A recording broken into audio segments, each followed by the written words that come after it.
5 बज गया है। तो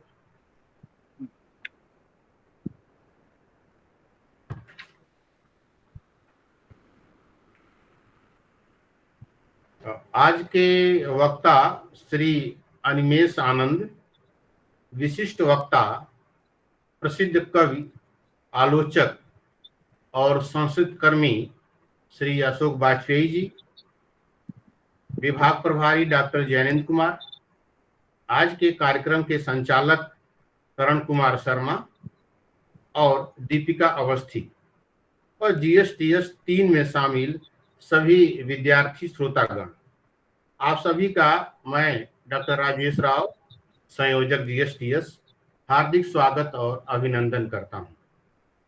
अब मैं यह मंच करण कुमार शर्मा, जो आज के संचालक हैं 5 बजे से लेकर 5:30, और उसके बाद दीपिका अवस्थी, उनको यह मंच मैं सुपुर्द करता हूं।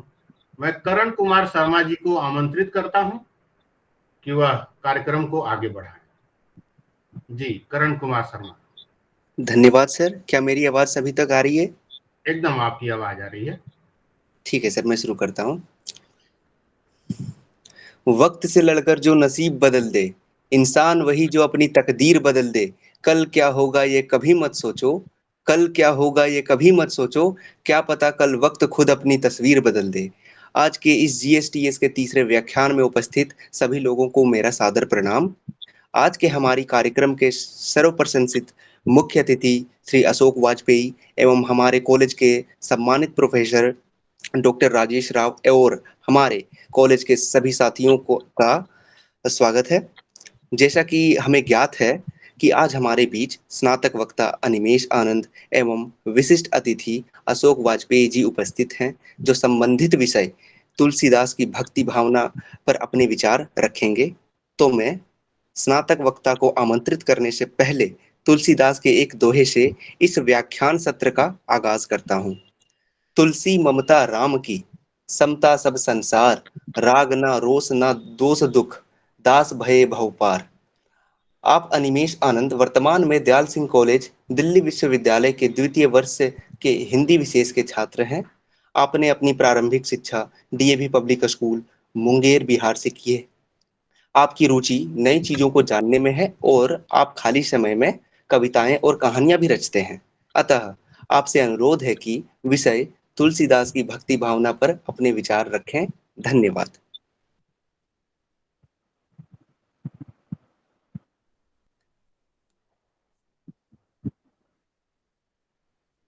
अनिमेष आनंद जी।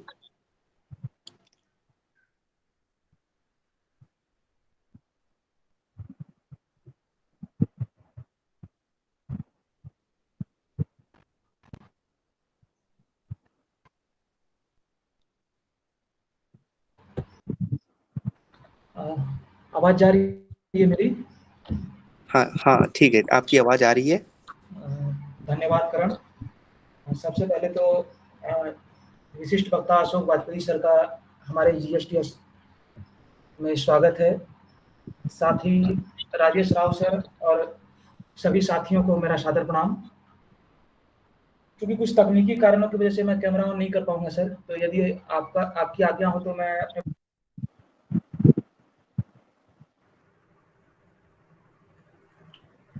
ठीक है, आप बोलिए जी। वक्तव्य को शुरू करना चाहूंगा।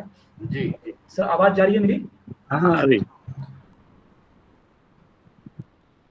तो सबसे पहले तो हम तुलसीदास जी के बारे में जानते हैं। तुलसीदास हिंदी साहित्य के महान भक्त कवि थे। भक्ति काल को हिंदी साहित्य में स्वर्ण युग के नाम से जाना जाता है और गोस्वामी तुलसीदास भक्ति काल में राम भक्त धारा के कवि थे। तो किसी भी कवि को समझने से के लिए उनके युग को जानना हमें बहुत जरूरी है। जैसा कि हमें ज्ञात है कि तुलसीदास मुगल शासक हुमायूं, अकबर और जहांगीर के समकालीन थे, और यदि हम साहित्यिक और सांस्कृतिक दृष्टिकोण से देखें तो वो शेख मुबारक, अबुल फजल जैसों के समकालीन में थे। इस युग को यदि हम ध्यान से देखें तो इस युग में धर्म, समाज, राजनीति आदि क्षेत्रों में पारस्परिक विभेद का बोलबाला था। धर्म के क्षेत्र में हेलो हाँ बोलिए, आप बोलिए बोलिए, बहुत अच्छा बोल रहे हैं, बोलिए। धर्म के क्षेत्र में एक और हिंदू मुस्लिम भावनाओं के कारण वैमनस्य जड़ पकड़ रहा था, तो दूसरी ओर शैव और शाक्त के मत के अनुयायियों में भी पारस्परिक ईर्ष्या द्वेष बढ़ता चला जा रहा था। इस समय धार्मिक शांति के साथ साथ सामाजिक शांति भी भंग हो रही थी। तो तुलसीदास उन्हीं कवियों में से एक थे जिन्होंने इस परिस्थितियों को गहराई से समझा, उनका अध्ययन किया, अनुशीलन करके समाज में व्याप्त विषमता को दूर करने के लिए समन्वयवादी दृष्टिकोण अपनाई। उन्होंने स्वयं धर्म, राजनीति, समाज, साहित्य आदि के क्षेत्रों में समन्वय की प्रकृति को प्रोत्साहन दिया और जितना संभव हो सका उतना समन्वय स्थापित करते हुए पारस्परिक विरोध एवं वैषम्य को दूर किया। इसके लिए तुलसी ने जो अपनी रचनाएं की उनको केंद्र में रखा और इनके समन्वय दृष्टि को देखकर ही जॉर्ज ग्रियर्सन ने इन्हें गौतम बुद्ध के पश्चात सबसे बड़ा जननायक कहा है। साथ ही आचार्य महाबल प्रसाद द्विवेदी इनके बारे में लिखते हैं कि तुलसी को महान लोकनायक मानते हुए तुलसी को जो अभूतपूर्व सफलता मिली उसका कारण यह था कि वे समन्वय करने की विशाल बुद्धि लेकर उत्पन्न हुए थे। भारतवर्ष का लोकनायक वही हो सकता है जो समन्वय करने का अपार धैर्य लेकर जन्मा हो। अब हम तुलसीदास की भक्ति भावना पर बात करते हैं। तो जैसा कि हमें ज्ञात है कि तुलसीदास राम भक्ति काव्य धारा के प्रमुख कवि थे। गोस्वामी तुलसीदास ने अपने काव्य में राम की भक्ति की जो सरिता प्रवाहित की है उसके जैसा कोई अन्य कृति नहीं कर पाई। तुलसी ने अपने इष्ट देव के प्रति जैसी तल्लीनता के साथ भक्ति के भाव की व्यंजना की है वह और कहीं दुर्लभ है। तुलसी की राम के प्रति भक्ति राम काव्य का आदर्श माना जाता है और तुलसी बार बार कहते हैं कि राम से बड़ा राम का नाम है। तुलसी भक्ति और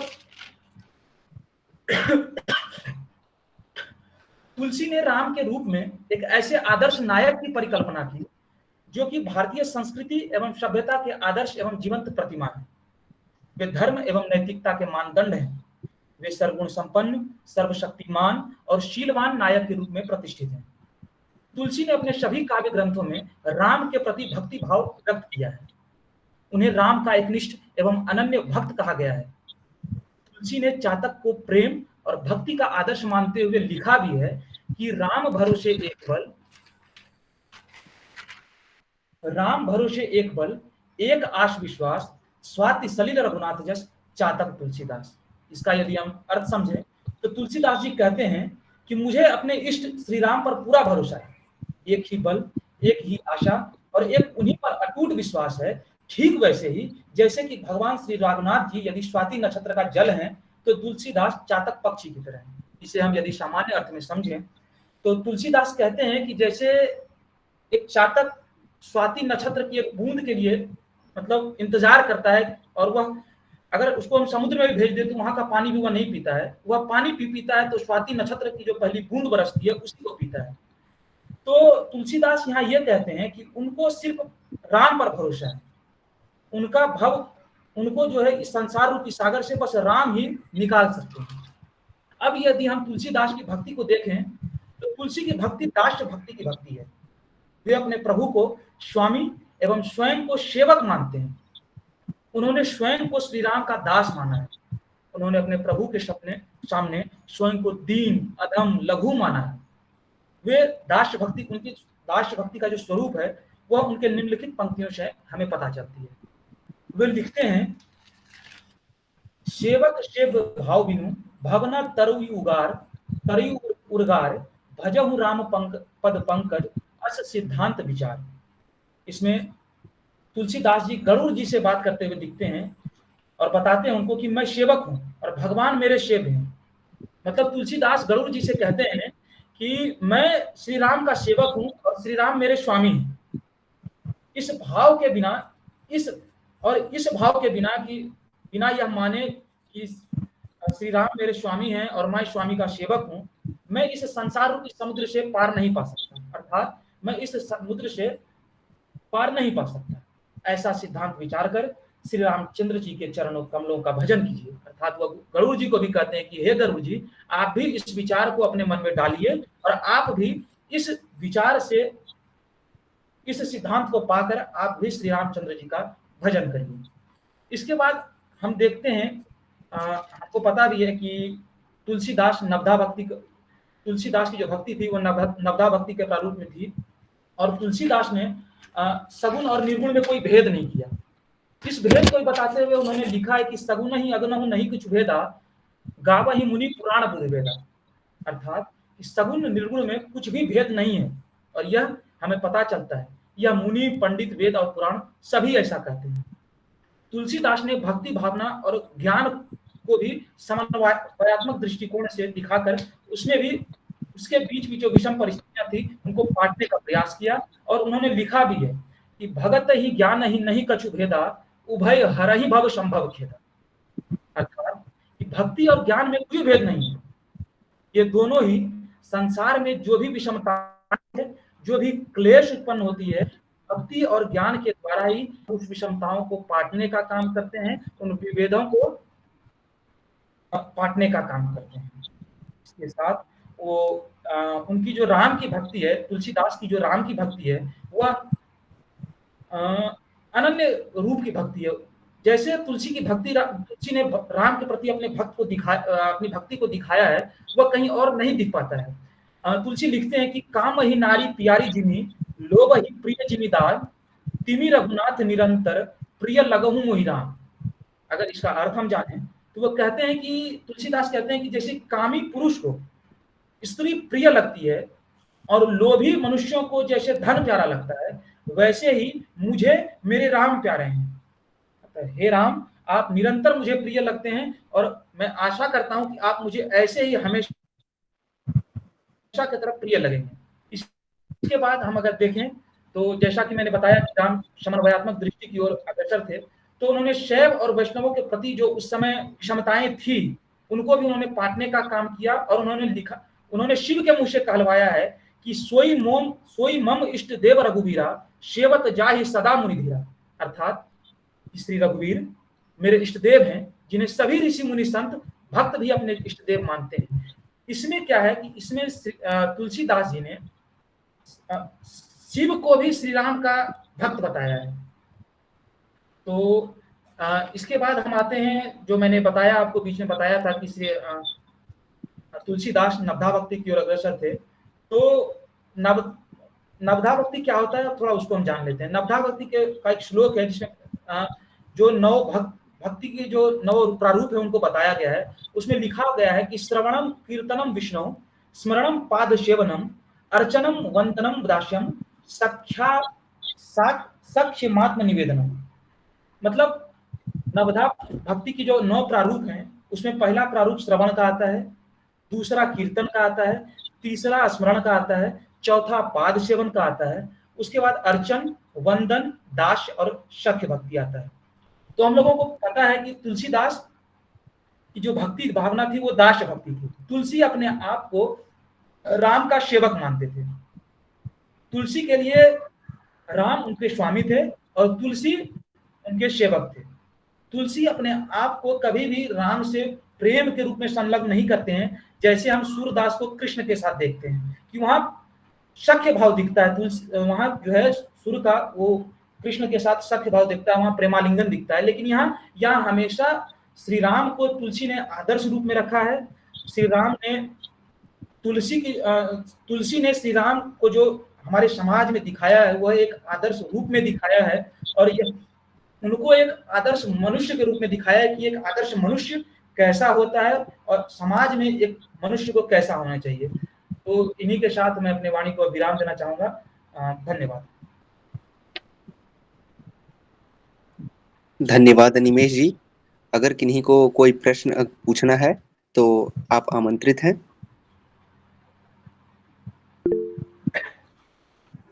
हाँ, अमन जी अपना प्रश्न रखें।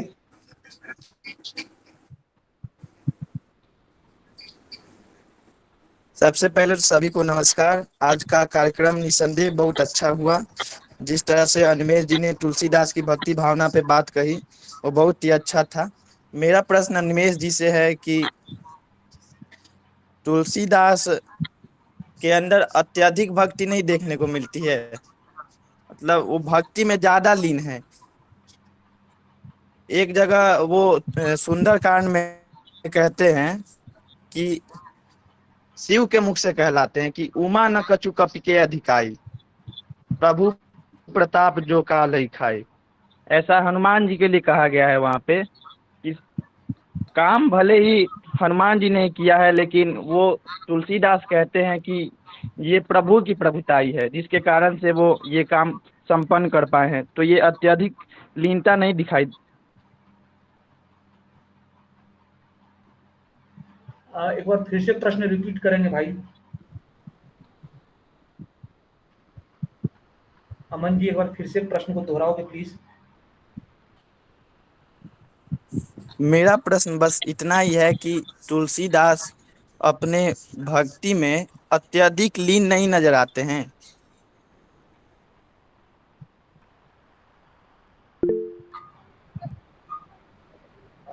जैसा कि आपको भी पता है कि तुलसी राम भक्ति काव्य धारा के कवि थे, तो और उनके बारे में यह भी कहा गया है कि वो राम के अनन्य भक्त थे।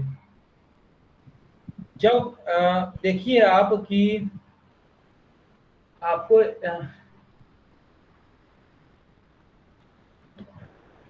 वो आप वहां भी देखेंगे कि राम और जब एक मिनट राम वो तुलसीदास को जब मीराबाई एक पत्राचार करती हैं और वहां मीराबाई अपने बारे में बताती हैं, तो उस पत्र में भी वो श्री राम का गुणगान देते हुए नजर आते हैं और वहां भी वो लिखते हैं कि एक मिनट बता रहा हूं।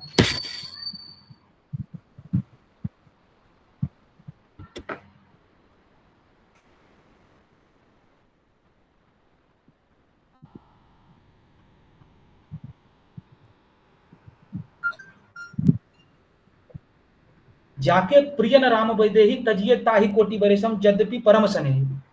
मतलब वहां क्या उचित था कि वहां तो मीराबाई ने अपने बारे में बताया था, तुलसीदास से पत्राचार किया था, लेकिन तुलसीदास में राम के प्रति ऐसी भक्ति थी कि तुलसीदास को लगता था कि जो भी हो रहा है वो उनमें प्रभु राम का ही हाथ है। आप अगर तुलसीदास की राम भक्ति को पढ़ेंगे तो उसमें मतलब लिखा गया है कि तुलसी राम को आदर्श मानकर तुलसी राम को समाज में एक ऐसा आदर्श के रूप में दर्शाते हैं कि उनके जैसा मतलब जो मनुष्य बन गया वो एक आदर्श उन्मुख मनुष्य को कहलाएगा। तो तुलसी में यदि हमको राम के प्रति अनन्य भक्ति दिखती है तो यार हम कहेंगे कि हाँ दिखती है, क्योंकि आप जो आपने भी उदाहरण दिया कि उसमें भी दिखता है कि कार्य कर रहे हैं हनुमान और उसके पीछे बताया जा रहा है कि राम का प्रकोप है इसलिए वो ऐसा कर पा रहे हैं।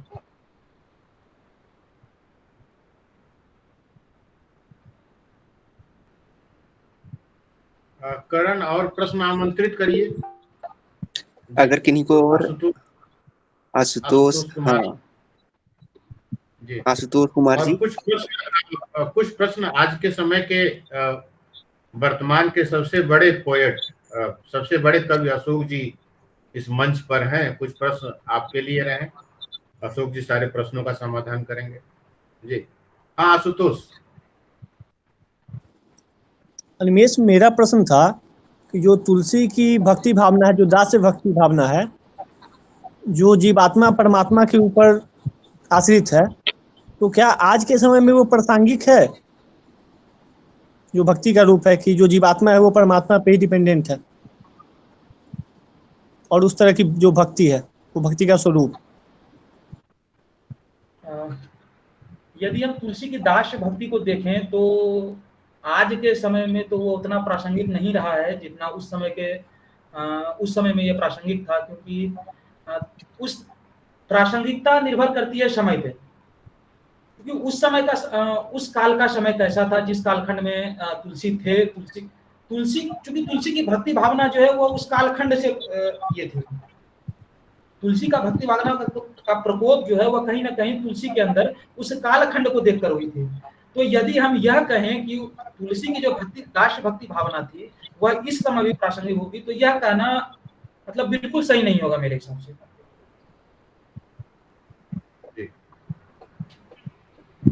अंबिकेश कुछ कहना चाहते हैं? हाँ जी। जी सर, सभी को नमस्कार।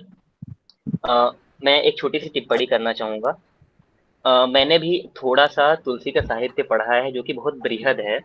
तो मुझे ये समझ में आया कि तुलसी जो थे अपने समय के बहुत बड़े ज्ञाता थे, यानी उनको अपने समय की समझ बहुत तगड़ी थी, बहुत अच्छी थी। हम केवल अगर उन्हें कह देते हैं कि वो भक्त कवि हैं तो ये गलत होगा। उनको समाज की समझ बहुत अच्छी है जो उनके साहित्य में देखने को मिलता है। जैसे उस समय की जो मांग थी उसमें ये था कि लोग भक्ति के द्वारा चीजों को समझा करते थे और उसी के पथ पर चलते थे। तो तुलसी ने इसको रास्ता बनाया समाज को सुधारने के लिए, उसको अच्छी दिशा देने के लिए। उन्होंने अपनी रचनाओं में भक्ति भावना को तो दिखाया ही है, लेकिन उसी के माध्यम से वो समाज को नई चेतना समाज में नई चेतना को जागृत करना चाहते हैं, उसके उत्थान का कार्य करना चाहते हैं। इसके उदाहरण उनके बहुत सारी रचनाओं में हमें मिल जाता है। जैसे एक है कि धूत कहो राजपूत कहो जुलाहा कहो, कोई इसमें जाति धर्म पर बहुत बड़ी टिप्पणी वो करते हैं और उसका व्यंग करते हैं, उसके कटाक्ष करते हैं। इसी तरह उनका जो साहित्य है वो लोक मंगल का कार्य करता है। उन्होंने महाभारत के माध्यम रामचरितमानस के माध्यम से जो है तो एक सामंजस्य स्थापित करने की चेष्टा की है कि जो ये निर्गुण भक्ति है, सगुण भक्ति है, ये सबके बीच में शिव और शाक्त जो अलग अलग बट रहे थे, जो समाज बट रहा था, जो उस समय का जो समाज था वो बिखर रहा था, उसको उन्होंने एक रूपता, उन्होंने एक राम का आदर्श बना के समाज में ये स्थापित किया है कि एक आदर्श परिवार को इस तरह रहना चाहिए और इसी तरह उसका कल्याण हो सकता है। बहुत सारी कुप्रथाएं समाज में व्याप्त है जिनका कटाक्ष उन्होंने अपने रचनाओं में किया है। बस, धन्यवाद। धन्यवाद अंबिकेश जी। और किन्हीं को कोई प्रश्न पूछना हो तो आमंत्रित हैं आप।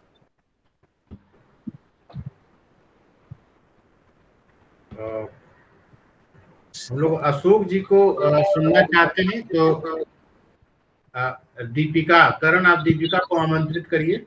जी सर। अब मैं विशिष्ट वक्ता के परिचय को पढ़ने के लिए दीपिका अवस्थी जी को बुलाना चाहूंगा। अतः आप आएं और आगे की संचालन प्रक्रिया की बागडोर संभालें। धन्यवाद। धन्यवाद करण। और सबसे पहले मैं प्रणाम करना चाहूंगी अशोक जी को और हमारे जीएसटीएस के संयोजक राजेश राव सर को और विभाग के प्रभारी जैनेन्द्र सर को भी। अब मैं इनका परिचय पढ़ना प्रारंभ करती हूँ। समादृत कवि, आलोचक, संपादक और संस्कृत कर्मी श्री अशोक वाजपेयी जी का जन्म 16 जनवरी 1941 को तत्कालीन मध्य प्रदेश राज्य के दुर्ग में एक संपन्न सुशिक्षित परिवार में हुआ। पिता सागर विश्वविद्यालय में डिप्टी रजिस्ट्रार थे और नाना डिप्टी कलेक्टर।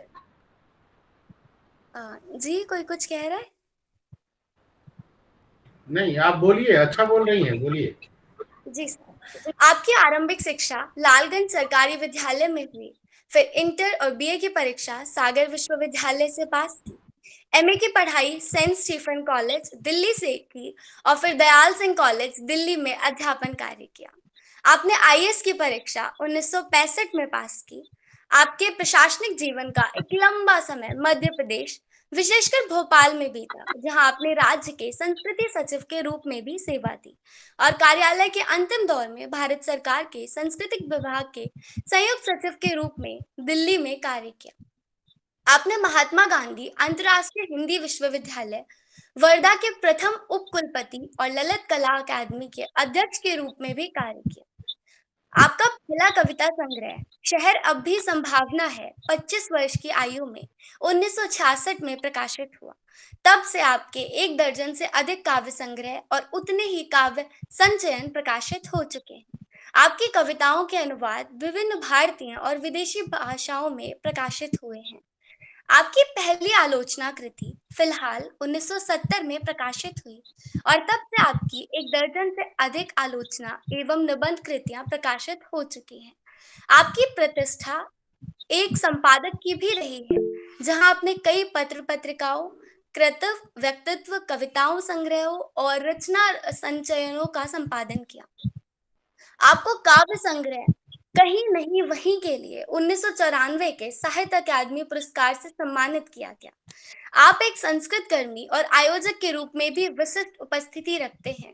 भोपाल में आपके प्रशासनिक कार्यकाल के दिनों में आपके द्वारा 1000 से अधिक आयोजन कराए गए, जो साहित्य और कला के विभिन्न विधाओं के प्रसार में अद्वितीय योगदान माना जाता है।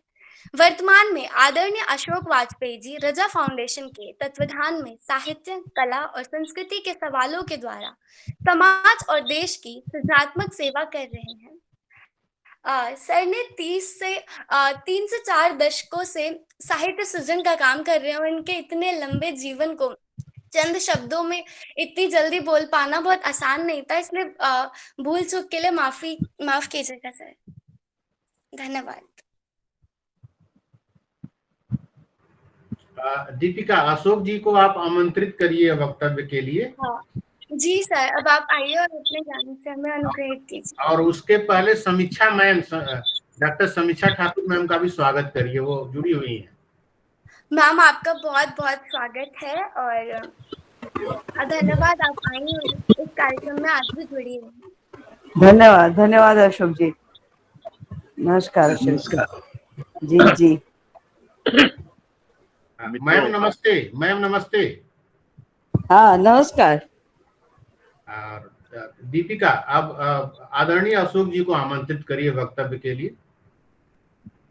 आदरणीय अशोक जी, सर आप और अब आप अपने वक्तव्य से हम सभी को अनुग्रहित कीजिए। नमस्कार मित्रों, जैसा कि आप जानते ही होंगे मैं हिंदी साहित्य का वैध विद्यार्थी नहीं हूँ। मैंने 9वीं कक्षा के बाद हिंदी कक्षा में कभी पढ़ी नहीं और मैंने एमए भी अंग्रेजी साहित्य से किया। पर मुझे ये अपना बचपन और लड़कपन याद है और उसके उल्लेख से मैं शुरू करूंगा। हमारा मध्यवर्गीय परिवार था, उसमें मेरे पिता तो धर्म के प्रति किंचित उदासीन थे, लेकिन मेरी माँ बहुत धार्मिक थी। लेकिन हमारे घर में कोई मूर्ति नहीं थी जिसकी पूजा होती। मेरी माँ हर दिन रामचरितमानस से 2-3 पृष्ठ पढ़ती थी और यही उनकी पूजा थी। और उनकी जो रामचरितमानस की प्रति थी वो मूल प्रति से लगभग दुगनी मोटाई की हो गई थी, क्योंकि वो हर पृष्ठ पर कुछ अक्षत और चंदन डालती रही थी। फिर जब मैं 9 बरस का था, मेरे नाना जो हमारे घर के सामने ही रहते थे, वो रामचरितमानस के बड़े प्रेमी थे और उनके साथ मिलकर मैंने 9-10 घंटे का रामचरितमानस का बिना कुछ समझे अखंड पाठ किया। तो एक तरह से मैं कई बार सोचता हूँ कि मेरी कविता में जो अनन्य आस्था है उसका स्रोत क्या है। उसका स्रोत है हमारे घर में एक काव्य ग्रंथ को पूजा जाना। तो इससे शुरुआत हुई। अब हमारे जो युवा मित्र ने आज कुछ बातें कही तुलसीदास के बारे में, उसमें मैं ये जोड़ना चाहूंगा कि तुलसीदास जितने भक्त थे उतने ही कवि भी थे। उन्होंने जो उल्लेख भी किया कि राम से बड़ा राम का नाम, तो एक अर्थ में रामचरितमानस स्वयं राम से बड़ा काव्य है। यानी वो राम को अपना चरित नायक बनाकर एक ऐसे समय में स्थापित करता है जिसका उन्होंने उल्लेख किया। मुझे याद आता है कि विनोबा भावे ने एक बार ये कहा था, हम ये क्यों कहते हैं कि अकबर के जमाने में तुलसीदास, हम कभी ये क्यों नहीं कहते कि तुलसीदास के जमाने में अकबर नाम का शासक था। तो ये भी एक देखने की दृष्टि है। वैसे अगर आप ध्यान दें तो हिंदी अंचल में दो महाकवियों का अखंड राज्य, एक कबीर का, दूसरा तुलसी का। और एक कबीर प्रोजेक्ट हमारे एक मित्र बंगलोर के हैं, उन्होंने किया था, और उसका एक नतीजा ये निकला था कि 6 करोड़ से अधिक लोग कबीर के अनुयायी हैं, उत्तर भारत में और कुछ गुजरात पंजाब को मिलाकर, और उधर पाकिस्तान के सिंध को भी मिलाकर। किसी मित्र ने अभी ये सवाल पूछा कि क्या हमारे समय में तुलसीदास की भक्ति प्रासंगिक है। हमारा समय तो अंध भक्ति का, दुर्भाग्य से, और वो अंध भक्ति आक्रामक और धर्मांध और सांप्रदायिक सब तरह की है। और मेरे हिसाब से तुलसीदास इस अंध भक्ति का प्रतिलोम है। उनकी प्रासंगिकता ये है कि वो इस अंध भक्ति के खोखलेपन को उजागर करते हैं। उनकी भक्ति निरी श्रद्धा से नहीं उपजी है, वो प्रश्नांकन से भी उपजी है और उसमें आलोचना के तत्व भी। इसका कुछ उल्लेख हमारे एक युवा मित्र ने किया भी, तो आलोचना करते हैं तमाम तरह की चीजों की। तो ये ऐसी भक्ति नहीं है जो सिर्फ नयन मूंद भक्ति नहीं है, और ना ये भक्ति अनुष्ठानों पर एकाग्र भक्ति। इसकी एक व्यापक सामाजिक सांस्कृतिक हैसियत है, व्याप्ति है, और इसलिए हमको इस भक्ति को भक्ति शब्द के हमारे समय में भयानक दुरुपयोग से अलग करके देख सकना चाहिए। आज जो अंधभक्ति है उसमें तो आप प्रश्न पूछें तो पकड़े जाएंगे। आज जो अंधभक्ति है उसमें अगर आप आलोचना करेंगे, असहमति व्यक्त करेंगे, तो आपको अपराधी मान लिया जाएगा। ऐसी भक्ति तुलसीदास ने न प्रतिपादित की, न तुलसीदास उसका समर्थन करते। दूसरी बात यह है कि इस बात को ध्यान में रखें कि तुलसीदास के पहले तक जिस राम कथा की व्याप्ति थी वो वाल्मीकि की संस्कृत रामायण से निकली। उस संस्कृत गौरव ग्रंथ को अवधि में लिखने का क्या अर्थ होता है? किसी मित्र ने लोक मंगल का भी जिक्र किया।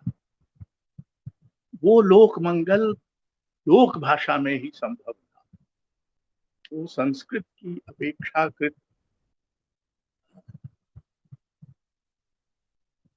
प्रखर किंतु लोक से दूर हो गई संपदा द्वारा संभव नहीं रह गया। तो तुलसीदास ने रामचरितमानस लिखकर उस राम कथा को अपने ढंग से बदल भी दिया, अपने युग के अनुरूप। और इसलिए ये जो राम भक्ति है वो निरी राम भक्ति नहीं है, वो काव्य भक्ति। तुलसीदास ऐसा इसलिए कर पाए कि वे कविता से प्रेम करते हैं। कविता में राम को एक सजीव और आदर्श और अनुकरणीय चरित्र बनाने का जो उपक्रम वो करते हैं, वो इसलिए कि वो चाहते हैं कि अवधि में, यानी लोक भाषा जो उनकी भाषा है, उनकी मातृभाषा है, उसमें ये विराट वैभव गृहस्थ हो सके। अब ये भी बात ध्यान में रखने की है कि आजकल तो तरह तरह के दिखावा करने वाले लोग कहीं दूर जाकर ध्यान वगैरह करते हैं। तुलसीदास संसार से अपसरण करके किसी भक्ति का प्रतिपादन नहीं करते, यानी संसार को छोड़कर किसी अरण्य में जाइए, किसी समुद्र के किनारे चले जाइए, हिमालय की गुफा में चले जाइए, ऐसी उनकी भक्ति नहीं। उनकी भक्ति इसी संसार में रसे बसे हो रहकर, इसी संसार में रसे बिंधे रहकर, इसी संसार से अनुराग करते हुए भक्ति है। आखिर की जो प्रसिद्ध पंक्ति है, सिया राम में सब जग जानी, तो जब इस जग में ही सिया राम सब जगह हैं, सब में हैं, तो फिर यहाँ से अपसरण करके कहीं भक्ति करने जाना सर्वथा अनावश्यक है, और हमारे समय में तो बहुत ही दयनीय और हास्यास्पद हो चुका है। अब ये बात भी याद रखने की है कि भक्ति भावना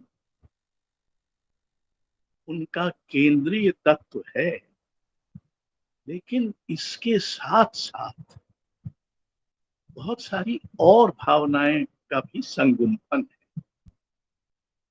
और कई बार ये होता है कि हम किसी कवि को किसी एक भावना से इतना एकाकार या तदात्म कर देते हैं कि हमको ये ख्याल ही नहीं आता कि इसके काव्य संसार में कुछ दूसरी चीजें भी सक्रिय हैं, दूसरी चीजें भी मौजूद हैं, दूसरी चीजों की भी अंतर्ध्वनियां हैं। जैसे मैं आपको एक उदाहरण देना चाहता हूँ। राम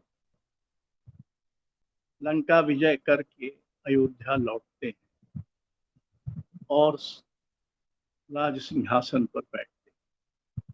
राम राज्य की शुरुआत होती है, और शुरुआत होते तुलसीदास राम से ये कहलवाते हैं, वो अयोध्या के नागरिकों को संबोधित और कहते हैं कि अगर भाइयों, अगर मुझसे कुछ अनीति हो जाए तो मुझे बिना भय के बरजना। ये एक लोकतांत्रिक तत्व है राम राज्य का, जहां राजा स्वयं आग्रह कर रहा है प्रजा से, अपने नागरिकों से, अगर उससे कुछ अनैतिक हो जाए तो उनको बिना भय के उसे बरजना चाहिए। हम तो एक ऐसे लोकतंत्र में रह रहे हैं जहां टोकना या प्रश्न पूछना, ये सब भी धीरे धीरे अपराध की कोटि में आ रहा है। तो ये एक और, यानी ये काव्य सिर्फ भक्ति और एक तरह की आस्था भर का काव्य नहीं, ये प्रश्नांकन का काव्य। भले वो प्रश्नांकन भक्ति के रूपकों में बंधा हुआ। राम राज्य की ही जो कल्पना है वो एक वैकल्पिक कल्पना है दी हुई सत्ता के बरक्स, और ये कवि कल्पना। मैं इस बात पर ज्यादा जोर देना चाहता हूं कि ये राम राज्य कवि कल्पना, ये तुलसीदास कल्पित करते, और ये आकस्मिक नहीं है, कारण नहीं कि तुलसीदास के इतने सैकड़ों बरस बाद महात्मा गांधी राम राज्य की कल्पना को एक राजनैतिक स्वप्न में बदलते हैं और राम राज्य स्थापित करने की बात करते हैं। वो राम राज्य ऐसा होगा जिसमें, ये सब आपको तो ऐसे पता ही है, लेकिन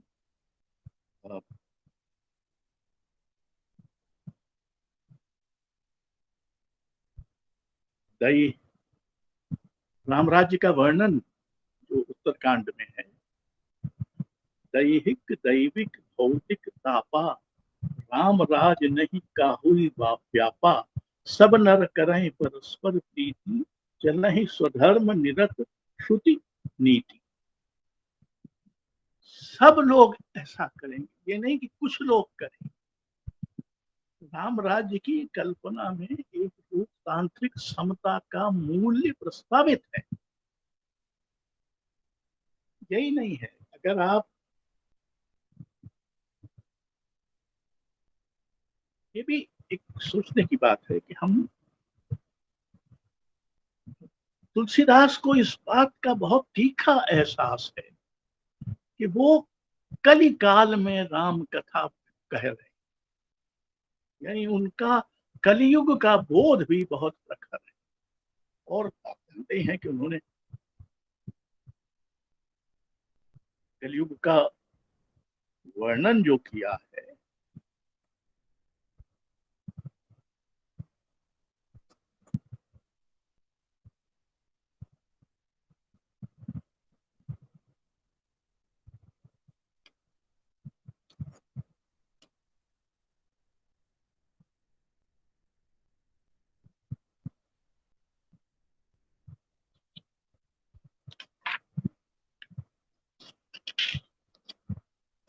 एक सेकंड क्षमा कीजिएगा।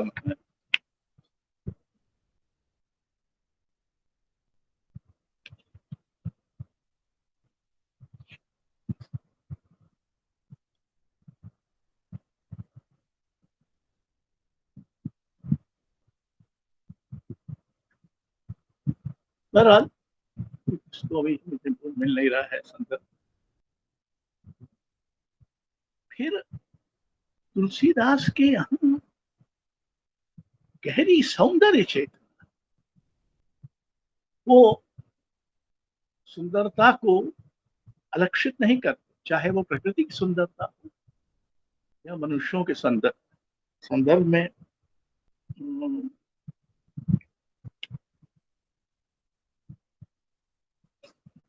अब ये चौपाई देखिए, श्याम गौर किमि कहीं कहो बखानी, गिरा अनयन नयन बिन बानी। ये राम और लक्ष्मण पुष्प वाटिका में है और उस प्रसंग में उनकी सुंदरता का वर्णन करते हुए तुलसीदास कहते हैं कि गिरा अनयन, जीभ के पास आंखें नहीं है और आंखों के पास जीभ नहीं। एक गहरा अपनी कविता की सीमा को भी स्वीकार करना एक बड़े कवि का काम होता है। हर चीज कविता में कर पाना संभव नहीं। फिर एक और बहुत दिलचस्प प्रसंग है जो केशव कहीं न जाए क्या कहे, बड़ा प्रसिद्ध उनका विनय पत्रिका का पद है, और उसको ठीक से मुझे लगता है कई बार पढ़ा या समझा नहीं गया। तो संसार की विचित्रता का तो वर्णन कर रहे हैं। तुमने ऐसी रचना बनाई है, देखत तब रचना विचित्र हरि, समुझ मन ही मन रही। इसका भी वर्णन नहीं किया जा सकता, ये रचना इतनी विचित्र। एक तरफ वो राम और लक्ष्मण की सुंदरता को कह रहे हैं कि गिरा अनयन नयन बिन बानी, और दूसरी तरफ कह रहे हैं देखत तब रचना विचित्र हरि, समुझ मन ही मन रही। पर इसके बाद जो रूपक का इस्तेमाल है वो मेरी राय में तो हिंदी कविता में अभूतपूर्व है। शून्य भीति पर चित्त रंग नहीं, तनु बिनु दिखा छितेरे। ये जो तुमने दुनिया बनाई, ये शून्य की भीति पर बिना रंग के चित्र बनाया है, बिना तन के तुमने, बिना तन दिखा छितेरे, धोवे मिटई न मरई भीति, दुख पाई एतनु हेरी। ये धोने से मिटता नहीं। रविकर नीर बसे अति दारुण, मकर रूप तेहि मार। ये जो मरीचिका है, जो मृग जल जिसको लेकर मृग होता है, भ्रमित होता है, उसमें एक मगरमच्छ बैठा हुआ है। बदनहीन सो ग्रसे चराचर, पान करन जे नाई जाही। जो उसको पीने जाएंगे वो उनको ग्रस ले। को कहे सत्य झूठ कह को, जुगल प्रबल को माने। तुलसीदास परिहरे तीन भ्रम, सो आपन पे। क्या अद्भुत वर्णन है। एक तो इसी मरीचिका में मगरमच्छ छुपा, और फिर कुछ लोग इस संसार को कहते हैं कि सही सत्य है, कुछ कहते हैं कि झूठ है, कुछ कहते हैं दोनों का मिला जुला है। जब तक आप इन तीन भ्रमों से मुक्त नहीं होंगे तब तक अपने को नहीं पहचान। ये एक अद्भुत बिंब भी है। और इसमें जो कहा जा रहा है वो कविता भक्ति सब पर टिप्पणी है। कविता ना तो पूरी तरह से सच है, कविता पूरी तरह से झूठ है, न वो दोनों का मिश्रण है, वो कुछ और है। और वो क्या है जिसके लिए गिरा अनयन नयन। तुलसीदास का अकाल का वर्णन विख्यात है। ऐसा अकाल का वर्णन संभवतः हिंदी कविता में न उसके पहले था न उसके बाद। इतना भीषण अकाल। किस भी किसान कुल बनिक भिखारी भाट, चाकर चपल नट चोर चार चेट की। पेट को पड़त गुन गढ़त चढ़त गिरी, अटत गहन गन अहन अखेट की।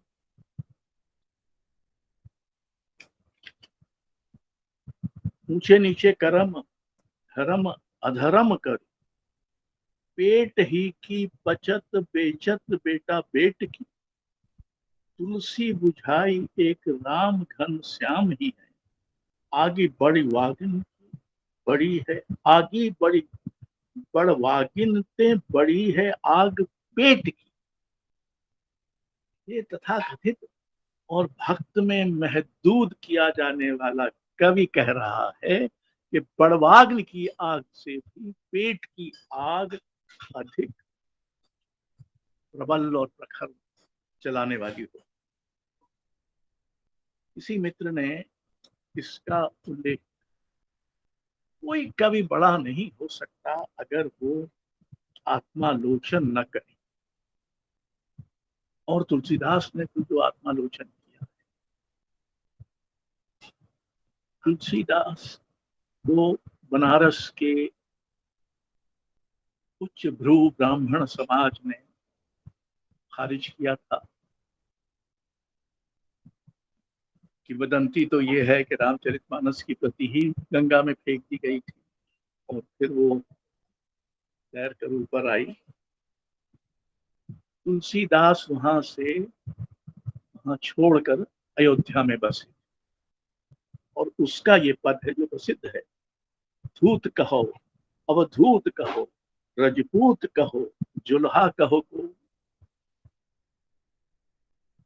काहू की बेटी से पेटा न ब्याह, काहू की जाति बिगाड़ो न सो। तुलसी सरनाम गुलाम है राम को, जागो रुचे सो कहे कछु को। मांग के खइबो मस्जिद में सोइबो, लेबो को एक न देबो को दो। मांग के खाऊंगा और मस्जिद में सोऊंगा। तुलसीदास अपनी दीन दशा का वर्णन करते हुए उस व्यवस्था की आलोचना से विरत नहीं होते, जो उनके समकालीन सामाजिक वास्तविकता में थी। तो मेरा ख्याल है कि जिन मित्र ने पढ़ा है उन्होंने तुलसीदास के समन्वय की दृष्टि का जिक्र किया, उचित है। लेकिन ये समन्वय समकालीन वास्तविकता से निस्बत रखते हुए, उसको समझते हुए, उसकी आलोचना करते हुए, उसका प्रश्नांकित करते हुए पाया गया समन्वय है। ये कोई सिर्फ भक्ति भाव से उत्पन्न समय नहीं है। तुलसीदास हमारी परंपरा एक बड़े बौद्धिक कवि,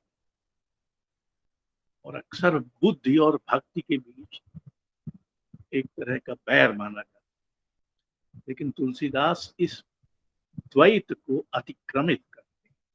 वो बौद्धिक भी है और भक्त भी, और सबसे बड़ी बात, इन दोनों से ऊपर उस हिंदी के सबसे बड़े कवि।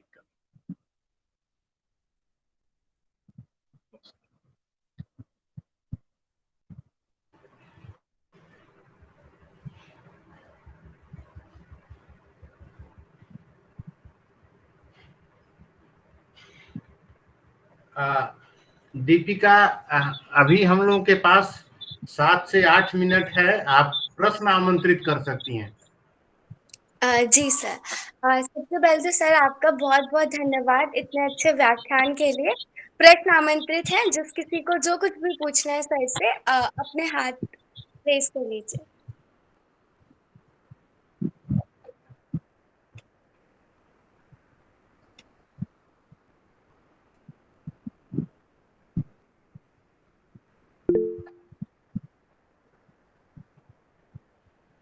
हाँ, यस, जी आशुतोष पूछिए। सर सर मेरा प्रश्न था कि जो उस समय का समाज है, इसमें चरम अवस्था पे क्या तुलसीदास की जो साहित्य, एक मिनट मैं सुन नहीं पा रहा हूँ, फिर से कहिए। सर मेरा प्रश्न था, हाँ, जो उस समय का समाज है जिसमें हाँ। सामंतवाद चरम रूप पे है, और जहाँ स्त्री की जो मतलब एक तरह से समझ सकते हैं कि दुर्दशा है, जहाँ 4 शादी 5 शादी कॉमन है, वहाँ पे वो कैसे राम राज्य की कल्पना करते हैं, जो अगर पत्नी चली गई तो उसके लिए वो युद्ध लड़ते हैं और एक पत्नी व्रत का मतलब स्वरूप अपनाते हैं। और अगर जैसे रावण काल सेना है, उसके खिलाफ जो तुलसी है वो राम को बानर सेना से मतलब करवाते हैं, या चाहे वो स्त्री का रूप हो, जो स्त्री समाज से बाहर निकलती है राम का स्वागत करने के लिए या गीत गाने के लिए, तो क्या समझ नहीं सकते हैं कि वो जो उस समय का सामंतवाद है उसको चुनौती दे रहे हैं तुलसीदास, या प्रतिक्रिया है उस समाज को? देखिए, एक तो हमारे यहाँ हिंदी विभागों में एक बड़ी विचित्र विडंबना ये है कि वो जो कुछ कवि करता है उसको समाज में उसका कुछ ना कुछ ढूंढ लेते हैं, उत्स या कोई उस। ये कवि जो है, कोई भी कवि समाज से वाकिफ तो रहता है, लेकिन समाज कविता नहीं लिखता, कवि ही लिखता है ना। हर चीज को एक सामाजिक आशय से जोड़ना बहुत उचित नहीं है। बहुत सारे ऐसे आशय होते हैं, और एक बड़े कवि में तो ऐसे आशयों की बहुत बड़ी संपदा होती है, जो तुलसीदास में है मसलन। इसलिए उसको आप हर चीज को उस समय के समाज में क्या था और उससे जोड़ रहे हैं, सामंतवाद, ये सामान्यीकरणों से हमको बचना चाहिए। कुल मिलाकर कविता एक विशेष कृति है, वो सामान्यीकृत इकाई नहीं होती, एक बात।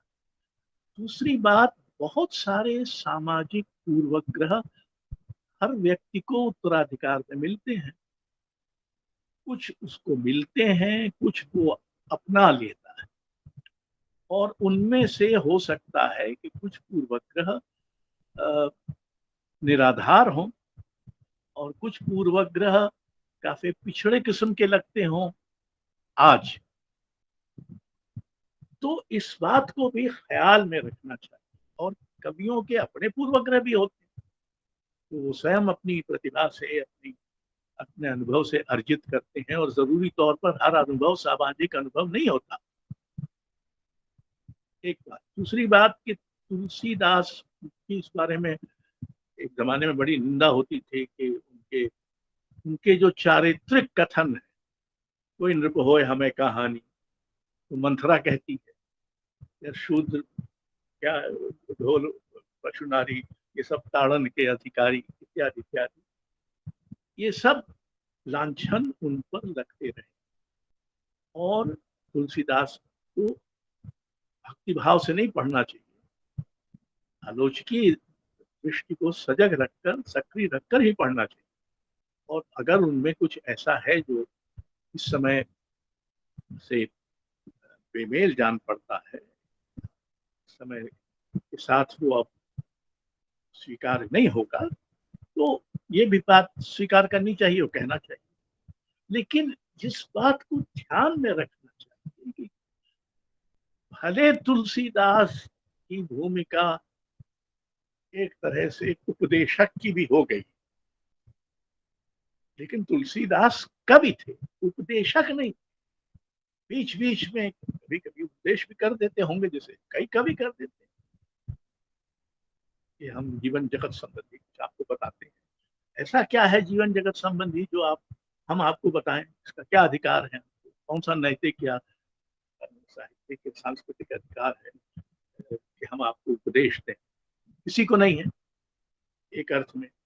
और हर एक को सलाह देने का अधिकार है, हम आपको सलाह दे सकते हैं कि ऐसा करिए, कि आप मानिए। तो ये सब बातें भी ध्यान में रखनी चाहिए। किसी कवि को उसकी समग्रता में देखने की जो कोशिश होती है, वो अक्सर खंड खंड में देखना हो जाता है। उसका कुछ एक पक्ष इधर से पकड़ लिया, एक पक्ष उधर से पकड़ लिया, जैसे शायद मैंने भी यही किया थी, लेकिन ये बहुत वांछनीय नहीं है।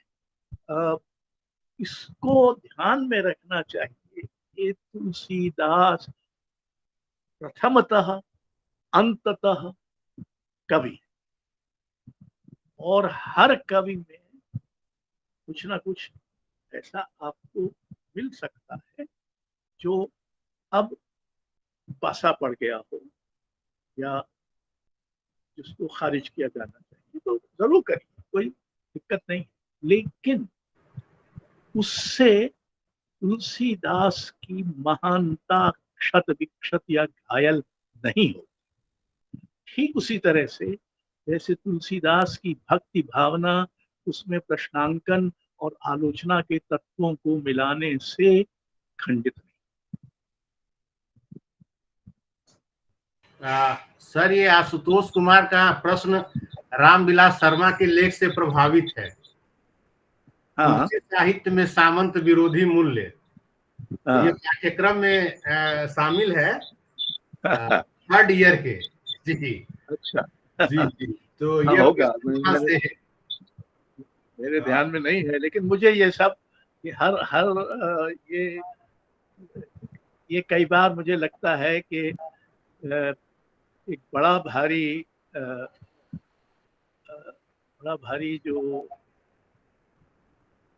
क्षति हुई है कि हम कविता को कविता की तरह न पढ़ के एक सामाजिक दस्तावेज, एक सांस्कृतिक दस्तावेज, एक कोई और नैतिक दस्तावेज, इन सब के पढ़ने पे इतना लग जाते हैं कि हम भूल जाते हैं कि मुख्यतः ये भाषा में रचा गया एक काव्य है।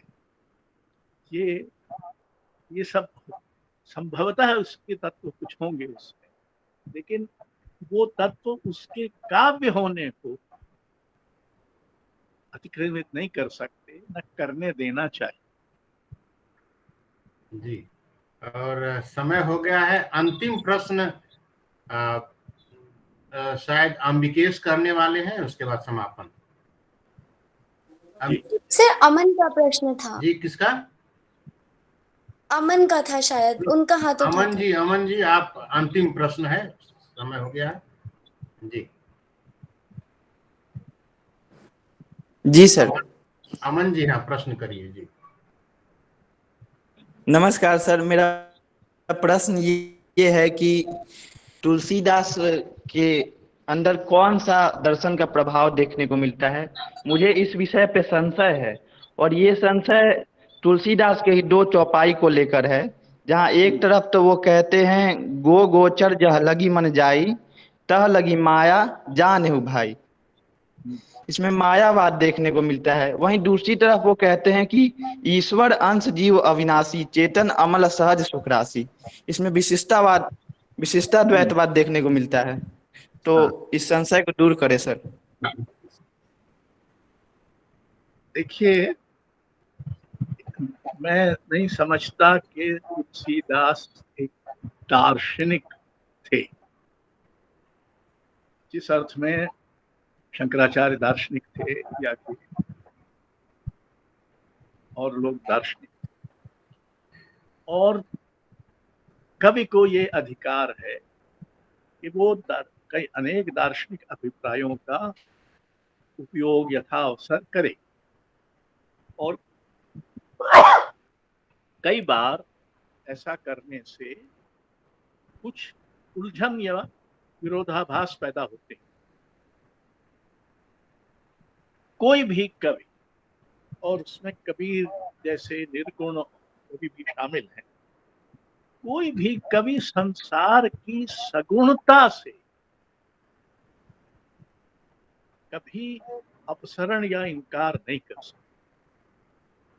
संसार उसके लिए ठोस सच्चाई है, उसी संसार से वो भाषा उपजी है, उसी संसार से वो कविता उपजी है उसको वो लिखने वाला है, या जो उसने पहले पूर्वजों से पाई। इसलिए कविता को उसके विचार में या उसके दर्शन में या उसके दार्शनिक अभिप्रायों में घटाना कतई जरूरी नहीं। और आप ये भ्रम छोड़ दीजिए कि आपको तुलसीदास का दर्शन समझ, आप वो साहित्य के छात्र के रूप में आपकी बुनियादी जो जिम्मेदारी है वो कविता को कविता की तरह समझ। उसमें अगर कहीं लगे कि तुलसीदास एक जगह तो कुछ संसार को माया मान रहे हैं, दूसरी तरह वो सिया राम में सब जग जानी है, दूसरे आपने चौपाई की, वो सब ये सब एक साथ हैं, क्योंकि संसार में ये एक साथ हैं। जिस समन्वय की चर्चा हमारे युवा मित्र ने की, उस समन्वय में विरोधी होने वाले, हमारे यहाँ तो रामचंद्र शुक्ल ने कहा है ना, विरुद्धों का सामंजस्य। तो अगर परस्पर विरोधी कोई विचार हैं तो उनसे कविता की शक्ति में, उसकी ऊर्जा में, उसके प्रवाह में या उसकी महत्ता में कोई फर्क नहीं। संसार एक अंतर विरोध ग्रस्त मामला है, ये हम और आप दोनों जानते। तो तुलसीदास के समय में नहीं था ऐसा तो नहीं। यस चलिए, अब समझ हो क्या? हाँ समय दीपिका जी सर, आपका बहुत बहुत धन्यवाद। आप अपना मूल्यवान समय लाकर आज इस कार्यक्रम से जुड़े और हम सभी का ज्ञान वर्धन किया। आपका सहृदय धन्यवाद। और मैं साथ साथ धन्यवाद करना चाहती हूँ GSTS के संयोजक राजेश राव सर का, हमारे विभाग प्रभारी जैनेन्द्र सर का, और आज के इस कार्यक्रम में जुड़ी समीक्षा ठाकुर मैम का भी। और अब मैं इस कार्यक्रम को समापन की ओर ले जाते हुए धन्यवाद ज्ञापन के लिए डॉक्टर राजेश राव सर को आमंत्रित करती हूँ। आइए। सबसे पहले तो अनिमेश आनंद का बहुत बहुत धन्यवाद। उन्होंने साहस के साथ और लगन के साथ, बहुत मेहनत से, परीक्षा का समय चल रहा है, इस परीक्षा के समय में उन्होंने स्वीकार किया तुलसीदास पर वक्तव्य देने के लिए। लगभग 15 मिनट अनिमेश ने अपनी बात रखी, और यह मुझे देखकर बहुत अच्छा लगा कि दयाल सिंह कॉलेज कि हिंदी विभाग का विद्यार्थी वह कितनी दृढ़ता से, निश्चय पूर्वक, लगन और मेहनत से तैयार किए वक्तव्य को आत्मविश्वास के साथ उन्होंने पढ़ा, प्रश्नों का जवाब भी दिया। एक विद्यार्थी में आने वाले समय में जो संभावना दिखती है, जिसकी खोज जीएसटीएस लगातार कर रहा है, तो उन तमाम चीजों के लिए अन्वेष आनंद का बहुत बहुत धन्यवाद।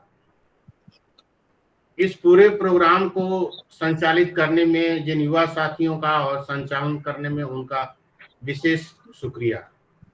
समीक्षा मैम जुड़ी हुई हैं हम लोगों का उत्साहवर्धन करने के लिए, मैम आपका भी बहुत बहुत धन्यवाद। और अंत में कहीं नहीं वही से लेकर तमाम काव्य संग्रहों के द्वारा हिंदी पट्टी को